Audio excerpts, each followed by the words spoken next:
It's a done deal. House and Senate negotiators have approved the biggest overhaul of financial rules in decades. Now, the finished product is likely to have Wall Street feeling some pain. Bloomberg's chief Washington correspondent is with us now. Peter Cook joining us with the very latest. Peter. They worked through the night. Some people accuse Congress of not getting much done, not working very hard. Lawmakers, House and Senate negotiators working through the night. At about 5:40 this morning, Deirdre, they finally passed, the conference committee passed this overhaul of financial rules. Tougher, negotiators said at the end of the day, than they even expected themselves.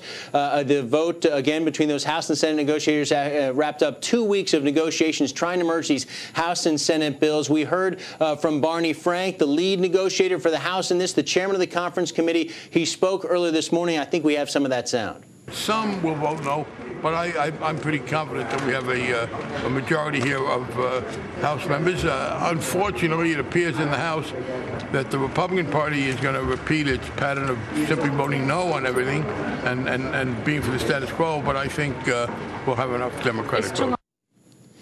And that's the question right now, Deirdre. With the completion of this legislation, it still has to clear the Senate and the House. And with these changes, there are at least some question marks behind it. The changes here make the bill tougher in some respects, soften it in other respects. First of all, on the Volcker rule, it will be part of this final legislation. It will bar banks from engaging in proprietary trading off their own accounts. But they will be able to moderate, to be able to invest a small portion of their capital in hedge funds and private equity firms, up to 3%. Before, there was a complete bar on that. That's one change, one softening.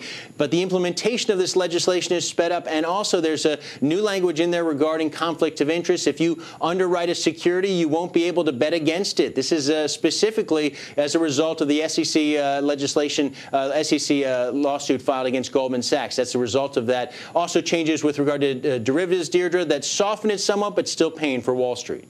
Peter, thank you so much. Peter Cook joining us there, Bloomberg's chief Washington correspondent, on the biggest changes to regulatory rules for the financial industry since the Great Depression.